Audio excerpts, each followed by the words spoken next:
All right, let's dig into the big story. The big story, of course, we continue following up on the unfortunate killings in Wakiso district.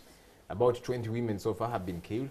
Police is yet to give us cogent evidence, if you like, on what exactly is happening. The security minister was camped there at some point. The IGP has been there a plethora of times. And everybody is trying to find answers. What exactly is happening in Wakiso?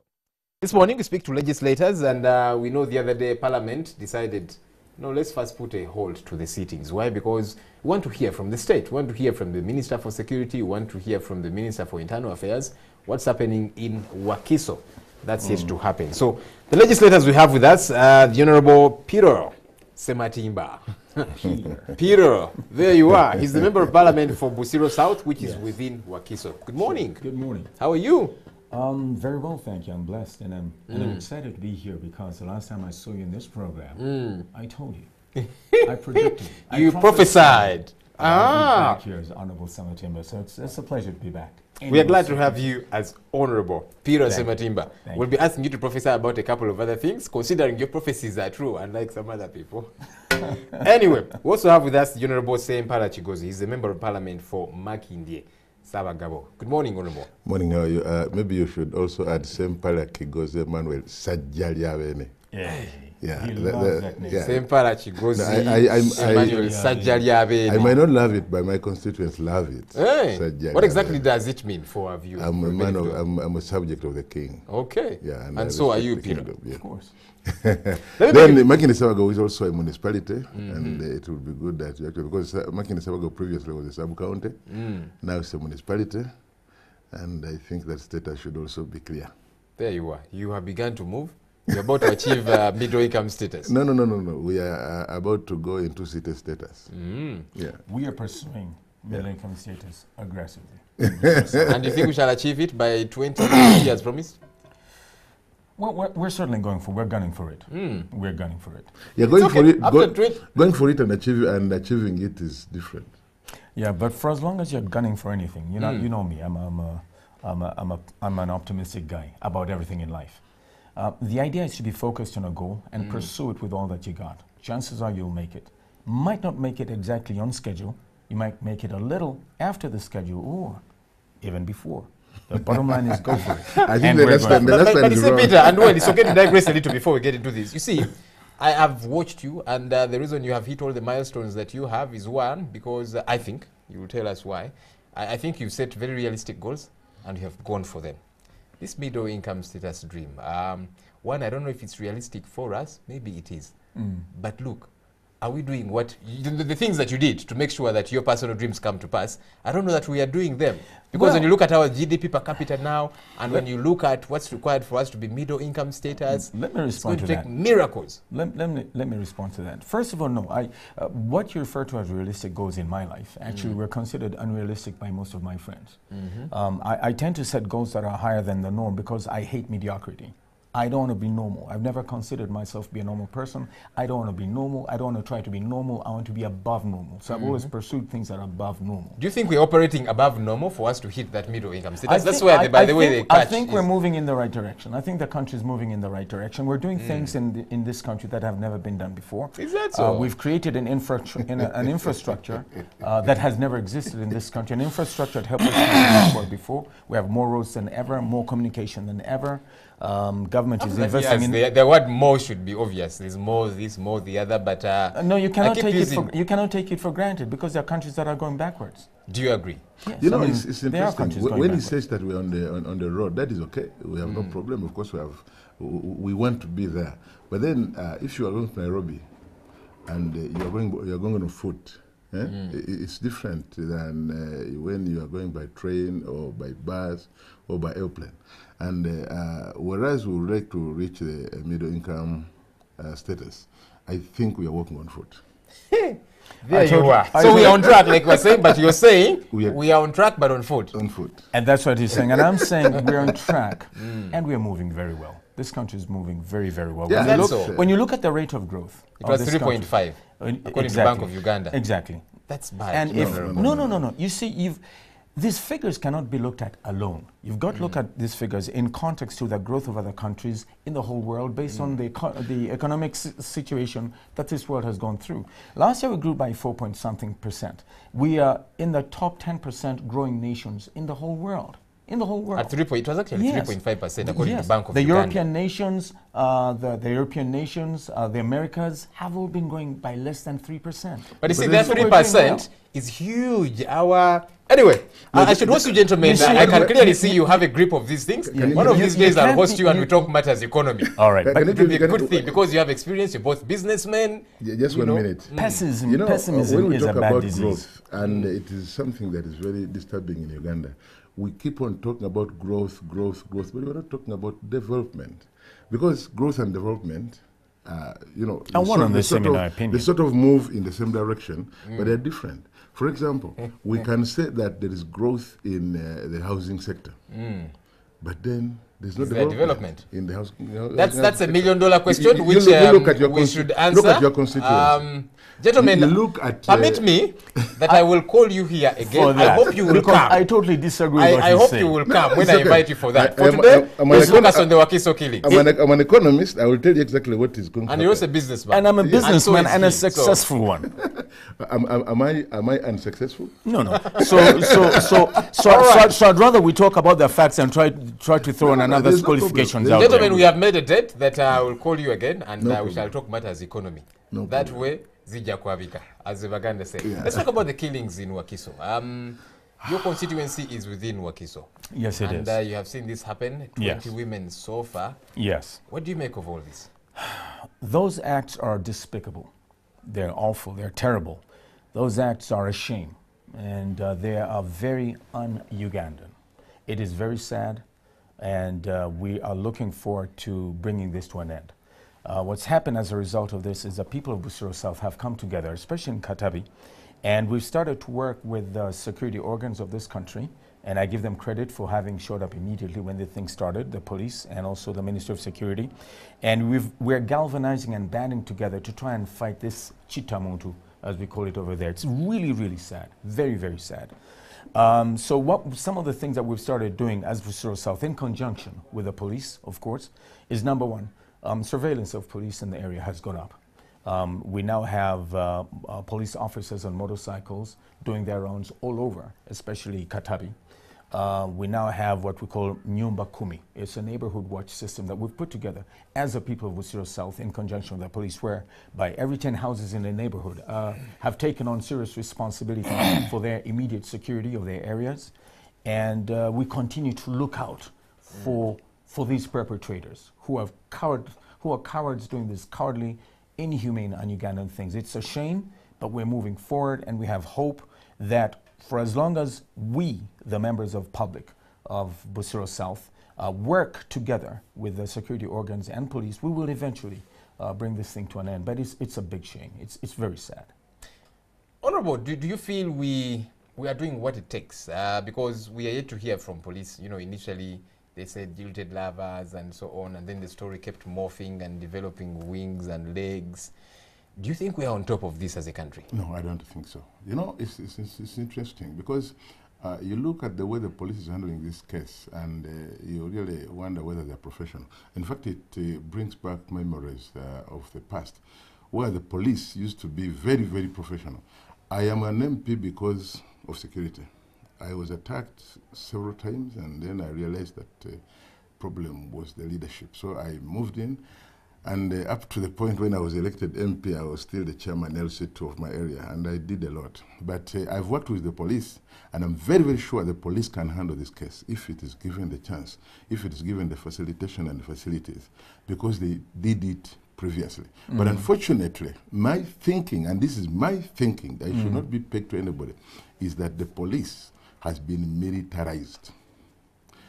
The leadership is military, and that's why you see when they get some lead person into a case, they parade him with the press. And I don't think that is very proper. Because it's actually illegal, at least according to the law, because they are suspects until proven guilty or otherwise. But anyway. They parade that one, and then, of course, the culprits, the other culprits will definitely run away. At the same time, the people who have been given, like that example where somebody went to the shrine, and then the owner of the shrine alerted the police that there's somebody here. You go on full blast in the press, and then you put the other gentleman also in problems. Now, I understand, or the way I understand is that in order to succeed in any security situation, you need surprise attacks. I think the police would work secretly. Since we give them, what do they call it? When we are allocating money to security, it's called classified budget. They should also classify the information. They should not put it out. You see? And Honorable Matimba, you've just said that you are doing a lot of patrols and the rest, but of course we know that the police is overwhelmed. There are very few on the ground, and those patrols cannot work. I think we need to go deeper into the intelligence, getting the professional police to do their work, mingling with the communities secretly. Let me be sure I get you right. You are saying the question is not so much the incompetence of police, but they're not well facilitated. Are we together? Not only well facilitated, but when the orders from above, they are more political than professional. All right, you wanted to jump in. Yeah, I want to start with where he started, where he said that he believes police can solve this matter. And I totally agree with him, that police can solve this matter. But what I wanted to highlight, to react upon his statements, was police is not showing us. Police is doing its job, and security are doing their jobs. When you see these public displays that they're saying, that they're putting out there in the press, those public displays, let us not be fooled that is their plan. That's part of how they investigate, to throw off the perpetrators into thinking that they're going a certain direction whilst they're doing something else. They obviously are not going to tell us everything that they're doing to investigate these things. Some of the investigations, like he said, have to be private, and indeed they are. And we don't know what they are, because we can't, and we should know what they are. That way the perpetrators can... Shouldn't you know the results of that? Because you see, if you're investigating for donkey's years and we never get to know... Don't use the word donkey's years. These things have only taken place June, July, and August. No, by that I mean several others, the sheikhs and others that have not been resolved. No, I came here for the one in Bruce. Just as an example, really. Yeah, and I'm going on with well, I need to answer why you brought me here. And that question was about Busiro South. These perpetrators have killed people for 3 months. Solving murders is a process, and we can't come to conclusions until the process is complete. Obviously, the process is still ongoing because the murders are still going on. So until the process is complete, it would be very immature of them to share with us what they're doing and how they're doing it and what the results are when they're still prosecuting and investigating the matters. So what I'm saying is, let's give them time. It's always a process. Let's give them time.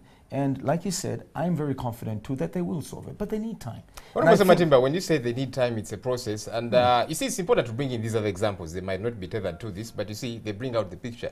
When you have sheikhs that have been murdered, and to date, we don't know who the killers are. When we have, people that have been hit by, I don't know, weapon-wielding men and so on, and to date, police is still investigating. You saw everybody was acquitted the other day of the murders of the sheikhs and several other investigations that police carries out. The massacre killings so are when also you say that they need time, we actually agree.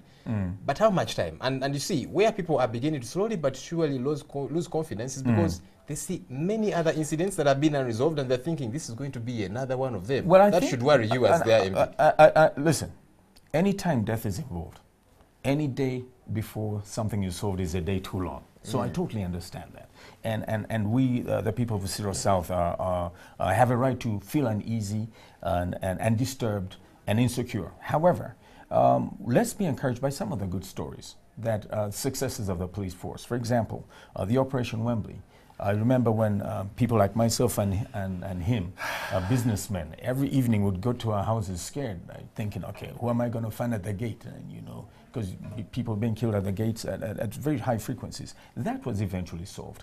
Some of the guys who were beating border guys up with taimbwas and so on have been captured, and in many areas that has been stopped. So we do have some positive stories where solutions have been found.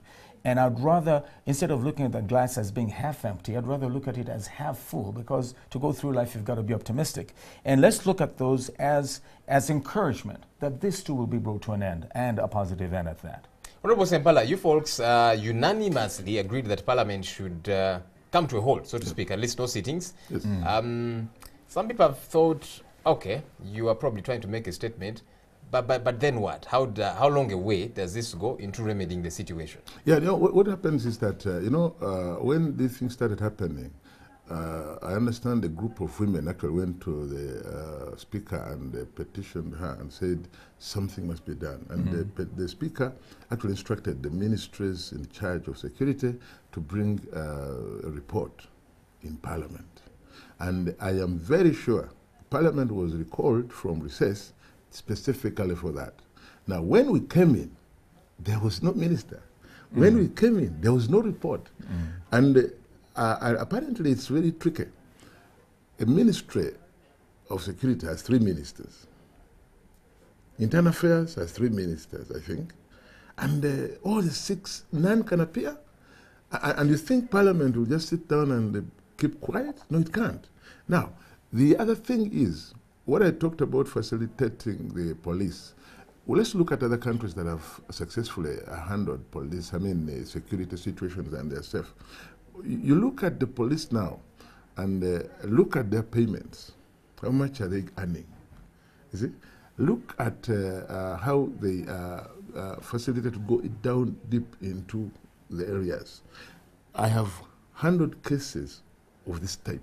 As I told you, in the 90s, I had problems, and I had to facilitate the investigators down on the ground. Of course, not by giving them money to take home, but of course the man comes and says, yes, I will need a drink, I will need a supper to last the whole night. And then you provide the supper. Of course, you don't give it to him in cash. You tell the restaurant person, you feed that person. And then the whole thing works out properly. You see? And today, when you see that the Inspector General of Police is telling the nation that he has recruited illegal people, the prostitutes, because prostitution is illegal here, illegal people to do legal work. I don't understand. And then it goes out and says, we have recruited, and I'm not even sure which prostitutes, because if the women are prostitutes, then the men who also go to them are prostitutes. Are we talking about male prostitutes or women prostitutes? So it's a bit tricky. You can see that the whole situation is actually not being handled properly. The people at the top are not professional, and that is the problem. I have been in this country for long enough, and I think I'm on the verge of actually getting out of the country and going back to my creator. But we have had cases where, I think I'll cite one person, Fred Eager. Fred Eager has AIGP is one of the police officers that I actually respect, and because of his track of record, he has been recommended to United Nations. He has, I think, trained the police in Sudan. Yeah. And those are the people who are supposed to be at the helm of the police. You see, but you don't just bring and then you look at the way things are. You look at the IGP now, the Inspector General of Police, and then the officers stand on the ground. Who should respect the other?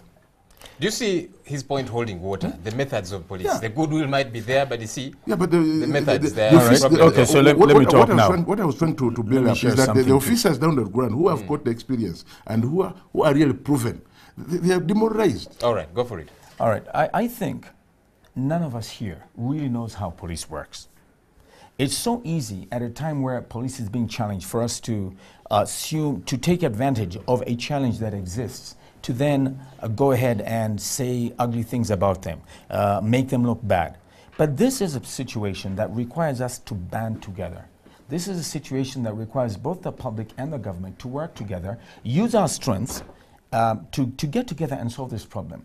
At this point, the worst thing that we can do for ourselves is to start pointing fingers at each other, not focus on ourselves, not focus on a police force that, by the way, has a good track record in keeping security in this country. I was looking at some figures yesterday.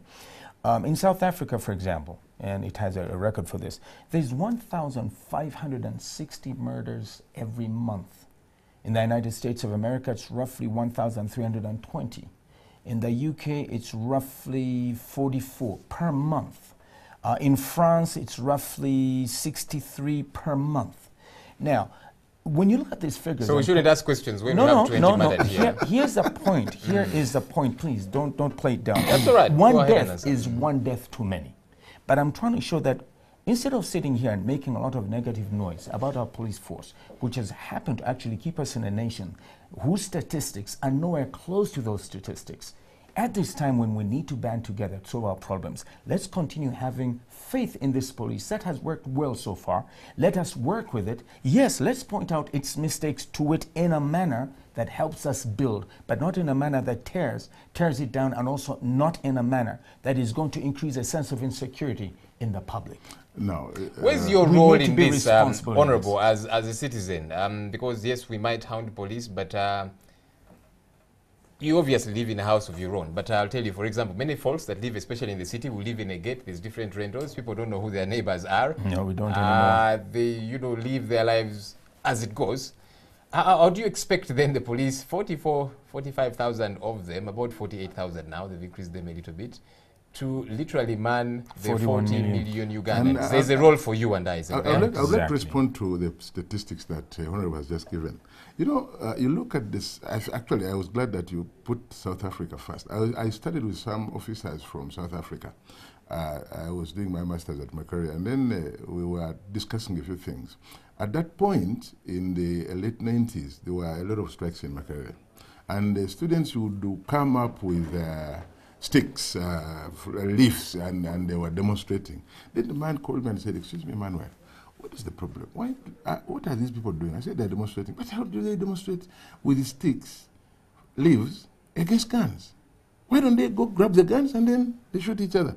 Now, the high rate of killings in South Africa is something that is in the minds of the people, because those people grew up looking at terrorism, looking at all those bad things. So it is going to take time for South Africa to come back to normal, you see? But then in Uganda, I think 30 years after the war is enough to get back the minds to normal. You will see, right now, the next generation of politicians are not going to be elected by us, the 60s, the people with 60s. They're going to be elected by people who were born before this regime. And for them, it's not violence that is there. Now, what is happening now is, if you say that America and the others, the factors there are different. And each of those killings are investigated thoroughly. But can I respond to that one point? Can I finish? Yeah. And there is a conclusive sort of result. But here, you look at the killings in Masaka recently. We have never had a report. And those was somebody comes or the door and says, "Tomorrow or the next day I'm coming, be ready." And the man comes and there is nothing done. And there is no report done. Let me report. You can see when it happened in Masaka, they used to bring in patrol vehicles, just like you said. Very many policemen, but that would not. In fact, what would have happened is that the police would have gone underground and then worked with the communities, because we are not policemen, we are not professional, but we can give information. All right, let's allow him to respond. Now, I'm glad with how he finished. We're not policemen. We don't understand or even know all the techniques that they use. But one thing that we can say about the Uganda Police and Security Forces is we are so good at maintaining security and peace in this country that, number one, our country is actually a very peaceful country. But number two, because of our expertise in this peace, we export our peace. Our security forces are exporting the peace of Uganda to many of the surrounding countries. But honorable, people are dying, and you said one life is one life too many. Let me finish my point, because it's easy to digress it with a rhetoric thing. We are so good, our security is so good at security that we're exporting it to Burundi, we're exporting it to the Congo, we're exporting it to South Sudan, we're exporting it to Somalia. We're one of the few countries in the world that actually export peace and functional peace. Now, that being said, any situation on earth cannot be perfect. everyone, even the richest people, do have their bad days, do have their challenges. So the fact that we do have these murders taking place is a bad thing. But like I said, solving them is a process, and we are in the process of solving this one.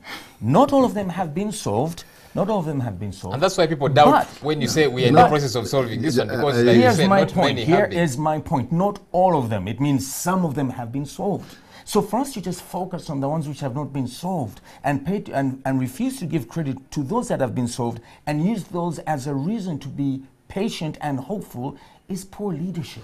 You have mentioned the countries where we have exported peace. And you've talked about Burundi, Congo, Sudan, Somalia. I am thinking that actually we might be exporting insecurity. Because those countries are some of the most insecure, and that's where we are. But look at the setting. And where we are, our home is also on fire. So no. We are not on fire. If the killings are here, if the killings are here, and then we're exporting the security forces to go and create even more security, I don't understand. We need to. Because that's his view. Yes, but I need exactly. I want to share my view before lose the point. Each of those countries is in problem. Those countries where we export our peace are less peaceful than we are. A whole lot, and before we started exporting our peace there, they had a lot of problems. Ever since we took our forces there, our security forces, our security expertise, those countries have become more peaceful. They say it, they love it, they thank us, and they want us to stay there. So our going there has had positive results. I'm just surprised he's not aware of that. Let's talk about something else altogether. Look, we have a police force that is very well funded, and what is it doing? Some would like to think that police is doing a lot more. It's underfunded. Well, they get a lot better than, and you see, that's part of the feud in between security and police, and we'll talk a bit about that. But they have quite a good budget. But you see, what are they focusing on in the eyes of the ordinary person? They're doing a lot more political intelligence. They know where Dr. Kiza Besigye and the others are going to be a month from today and focusing a lot more on that. And there's little focus on criminal intelligence. That's why, even by the way, little, if you like, robbers and so on are on rampage all over the place. I totally disagree and there's quite a bit of that. Can you prove that statistically? No, that rhetoric. But it's in your constituency, it's in your district where you are at, and several others, and police has no answers to that. But you can see them on top of things politically and so on. And what's your role? Police is working on that. Like I said, it's been happening for 3 months in my constituency. A lot of work has been done. And I believe that because of the work that police is doing, the rate of the murders has probably gone down because of the good work they're doing. But you know, every day we wake up and we're thinking, will there be another? But the rhetoric that you throw out, that the police is more interested in political intelligence than it is in the... You prove that. It's easy for you to just say that, and it sounds good on TV. You see the it sounds good on the media, but prove it. What is the proof? We have all these murders, and police is not giving us answers. But you see, politically, you see them on top of things. So because when Besigye and a few guys are all over the place. So because America has 1,560 murders every month, we should say that their police is but also... Let me build the point, if I may. You see, when, for example, about 3 or so other guys are, protesting around with placards, you see police about, 3-5 patrols descending on these guys. All they have is placards. And I'm thinking, you see, that aggressiveness, that passion is what we should see police use with all the other things, the criminality. And I can tell you, for example, in Rubaga, my house is on a road called Kasia Road, where people have been stealing borders at night, and so because we all live in Bisakates and it's been a bit dark. We told the police about this, and they responded. And we have patrols there. And these are the untold success stories. Because of their response, there's been no murders on that road for a long time. The thefts have gone down to almost zero, and people are safe. Now, you're not talking about that, but you're making noise about the political stuff. No, there's a lot of success stories where police is actually taking care of its citizens. And I've just given you an example of Kasia Road right here in Rubaga and surrounding areas. And you see, that's a good thing. And you should talk about it because it's happening for you. But you see, for these families of these 20 people, that good story does not make the cut for them. They want to know what happened to their loved one. And you can't blame them, honorable. No, you cannot blame them. That's why we're also there supporting them. Like I said, one murder is one murder too much. The fact that it's happening and police are responding, and we're still going through the process of solving these murders, because every murder solved, every crime solved is a process. Let us recognize that in the same way it's taken some time to solve the problem in Rubaga, in that part of Rubaga which I shared with you. It took time. It didn't happen immediately. And lives were lost, but police responded and solved the issue. In that same way, police and security are working to solve the issue in Busiro South. We must have faith in that. instead of criticizing it and making people lose hope. It is irresponsible to do that. No, we are not criticizing, but let me give you an example. You said that in your area, that is sort of... I just gave you one example. There are many examples. In upgrade sort of area. But you look at the streets of Kampala. I've had 2 of my phones stolen. And, you know, somebody grabs the phone, goes ahead and waves. It's happened to me too. And then he walks away on the streets of Kampala. I mean, would that be difficult for police to station non-uniformed officers and they grab those people? And if they did, I will answer you with the answer with his question, which was a very good question. If they did that twice, do you think those people will be there? I will answer your question. Let me answer that question. What we are saying is, the upgrade areas, those ones you've been talking about, are guarded because maybe they've got their big people on the other side. No, but the people we're talking about are down in the village, suffering and dying. The majority. I can give you examples that in Kasanja, for example, which is part of my constituency, village, serious village, it is safe because of the security that police is doing over there. People are happy. People walk around 2 o'clock in the morning. One of our problems over there now is that the drunks are so comfortable that 2 o'clock in the morning they're waking people up, walking home drunk, making noise because they're absolutely safe. So the security is working in both the rich areas, as you want to call. Hold on, let me finish. Working in both the rich areas, but it's also working in the areas which you might call the downside of society. It is working. But to answer your question about the robberies on the streets, which take place in London, in Paris, in Tokyo, in New York, in Dubai, everywhere. No. Yes, they do. No. The reason, he asked a very good question, which is, what is our role? What is our role? There's only, and let me finish my point. What is our role? There's only 45,000 police in Uganda. And there's 40 million people. We do have a role. We need to work together. And one of the reasons, and I'll give the example of Dubai, one of the reasons why, for example, in Dubai, the amount of theft is very low is because the public, through its belief, its culture, does not allow for theft. The public is the biggest reason why theft is down over there. So how do we do that? Because I would like to think it should begin with you, the leaders. Do you mean that the public here also are not like the ones in Dubai? We also want to be attacked. We want our things to be stolen. I can answer your question. No, it's not. Let me answer your question. Tell you, what is happening I told is... It's okay, let him first build his point. Yeah, because I'll let you finish. Even in those countries, the police cannot cover everybody. True. But the systems are so good that when it happens, something is done, and then it will not happen again. You see what I mean? What is that something? Because thieves, like anybody else, consider them as employed by that sort of profession. So they keep adjusting their methods. And when they adjust the methods, the police works hard and then curtails them. And unfortunately, things are not that. And when it happens, you see, nothing is done. We don't see anything happening. Let's talk about something else, and you'll respond. Even as you answer this, my other question. There seems to be a feud. No, it seems like. It seems to be glaringly evident. There seems to be a feud between the security sector, you know, the different arms within the security sector, if you like. Looks like the security minister does not see eye to eye with the IGP. The other day, after the IGP had deployed, and then the security minister went there, police left, and I'm thinking, how do we expect to make this cut? How do we expect to deliver results at the end of the day if there's no unison? How are you as parliament coming in? I don't know if you're the best arbiters, but that for me is problem number one, because these different security agencies have got to work together. If the other has a bit of information, doesn't want to share it with this one gets a little, doesn't share it with the other, at the end of the day, there's going to be no solution. Well, my response is, I'm not really aware of that feud. Oh, you're not? I need to be informed of it. You need to do some more research, Honorable. Or probably you see it, but no. Do you see it? Yes, I do. You know, it's like in your constituency, actually, right there where you were.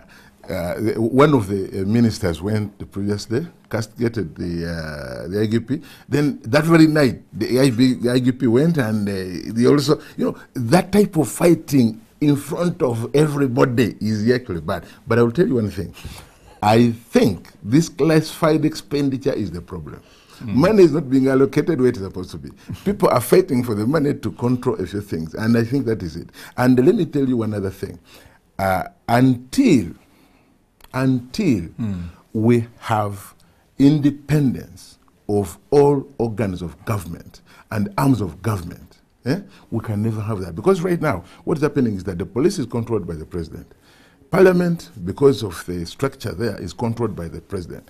The ministers are controlled by the president. Because haven't you heard that the minister says something and then the president comes and curtails it? Well, one minister told us that the president is more brilliant. And going back to what you said, if there is no unison, if there is no cooperation between the ministers, I mean, how do you expect the others to cooperate? Because as the head of the family, if a officer comes and says, I want to see the boss, and you tell the kid, tell him I'm not around, the kid will know it is normal. So if there is no unison at the top, there cannot be unison in the lower ranks. And that means we have a bigger problem. I think I want to conclude as follows. As far as investigations for Wakiso South are going, as far as the investigations that are taking place vis-a-vis these gruesome murders, I cannot say categorically that I'm aware of such a fight or a lack of unison from the head. Do you see cooperation at least? What I see, and what I'm hanging on to, is I see concern from the president, I see concern from the Minister of Security, I see concern from the IGP about the people of Wakiso South being safe. And I am encouraging the people of Wakiso South to focus on that concern that these arms of government have on their security and to work with them to bring about the security that we're looking for. We hope that concern will result into something positive at the end of the day. Do we agree that there is a lot of problems in government? Because, for example, I'll give you an example. We have this Article 26. Yeah? The opposition, including myself, we have moved around the country trying to tell people that this law that is coming is not proper, is not good. You see? Now, the president has 80 ministers who sat in the cabinet and brought the law to parliament. The president has over 300 MPs in parliament who, I think, subscribe to that law.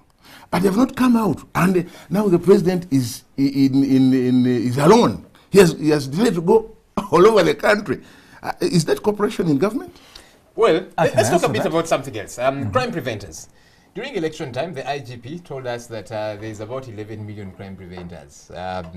He has never showed us who all those 11 are. Maybe they do exist, but 11 million crime preventers. That's according to him, and we have a bite. Why don't we call them crime promoters?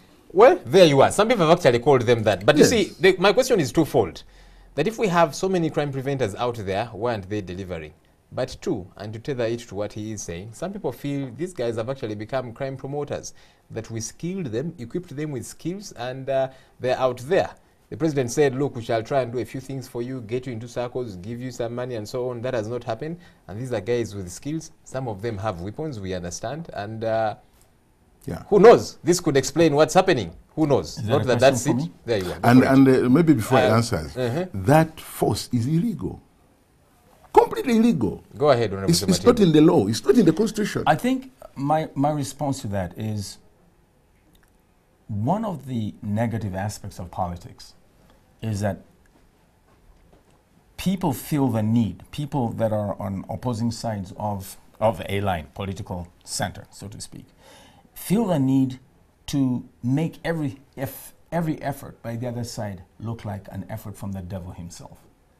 I personally think that the concept of crime preventers is a good concept. The purpose of that is because police recognize that we don't have enough of them to take care of the 40 million Ugandans.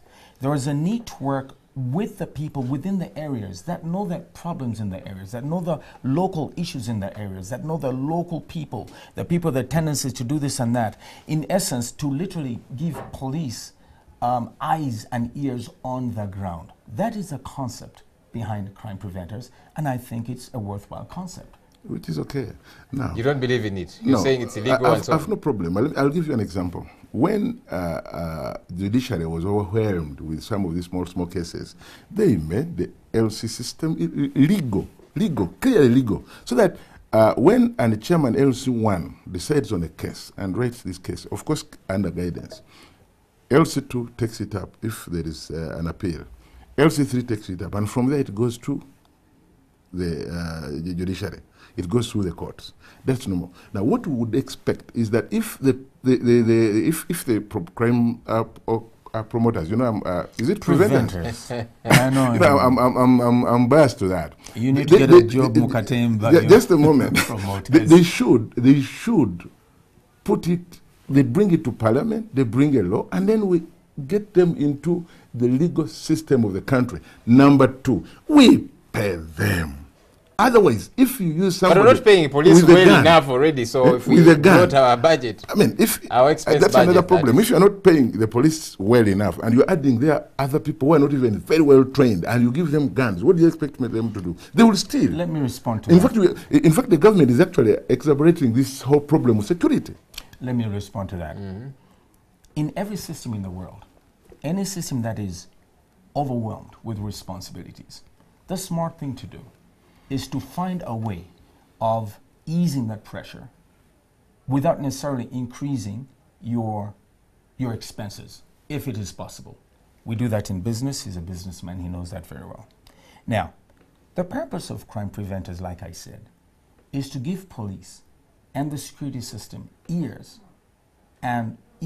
and feet on the ground in the neighborhood, using people within the neighborhood who know one another, who understand each other, who understand the personal dynamics between the various players in there, the kind of dynamics that our police force in its size cannot get to know, and move that information upwards in a manner that will cause more stability and security. And as far as I'm concerned, because, again, you must understand that not everything in the world is perfect. Nothing in the world is perfect. Even the most regulated system like the aerospace, aeronautics business, you still have an accident every so often. Because it's not perfect, there are some crime preventers who might not be the best people to be in those positions. But overall, the idea of crime preventers has worked and will continue to do well. What we need to do is continue filtering them to make sure that the best people, and get the neighborhoods more involved in choosing who those preventers are, so that the best people from the neighborhoods, it's like a huge neighborhood watch. And a neighborhood watch is a good thing anywhere in the world. Let me tell you, I've got 2 points. Number one, there is no situation that is perfect, but we try as much as possible to make it near perfect. That's number one. But in Uganda, we're not trying. Number two, I am a person who has been in the local system for a long time. I've told you since the 80s and 90s when things went bad, I joined politics, and that's why I'm here. And maybe that's why I'm performing well, because I'm not even looking at the remuneration. I'm just looking at getting things done. But the way things, the way these people came on board, they actually told us that let us get people in the communities and teach and train them in the legal system, so that they know that if that one is doing this, that's illegal. Then they help us to do that. And the idea was that the people to be recommended were supposed to be people who are employed, who are stable, so that the government does not spend on them. Over time, it has degenerated into a political problem. They now appoint those political, what do they call them? Those promoters. Which ones? The crime preventers? The crime promoters. He's trying to be funny. Now, and I'm not trying to be funny. They're actually doing exactly that. What is happening now is that they are appointed politically. You go into an election and all the crime preventers are on one side. And that one does not make sense. And of course, as soon as they're that side, they become untouchables. And at the same time, the original point of getting people who are employed, who can sustain themselves, has gone away. These people have no jobs. You find them at the police stations waiting for this and that. Mm-hmm. Okay, just a comment. A comment. You asked a very pertinent question earlier, and you said, "Listen, we have 45,000 police officers at the most, and there's 41 million of us in the country to be policed by these people. What is our role?" Our role, like he ably communicated, is for the community itself to be involved in its own security. But that community to be involved in its own security needs to be somewhat organized. On the smallest level, it's called a neighborhood watch. You put it together, it becomes community watch. The word crime preventer simply means or describes neighborhood watch, both at that level and then on the national level when you put all these systems. Then where are they at the police stations? because part of the reason part of the reason they exist is to be able to pass on information to security, to police, and so on and so forth. But they're permanently at the police stations. So it is a good idea. It needs to be made better, and I'm sure it can, and it will. But it's a good idea for us to create a culture and nurture a culture in Uganda of community watch, of neighborhood watch, and that's what crime preventers are all about. It might not be perfect, but let's develop it, and I'm very glad that we have it. We have agreed that the original idea was good. Now it has gone bad. Now, what you say? So why do you say that we keep improving? Let's improve. We just go back to the original idea. We don't put them at the police. They should not be there at all. Well, at least I see you gentlemen are in agreement when you say that there is a problem. The problem needs to be fixed. We can pettifog over the how and so on, but that's a good place to end. There is a problem. Yeah. The problem needs to be fixed. Thank you, Honorable Peter Sematimba. We should not politicize security. There you are. And Honorable Sempala Sanjaliabene. Yes, sir. For talking to us this morning. Totally appreciate it. Thank you, gentlemen. Thank you so much, too. Coming up is my opinion.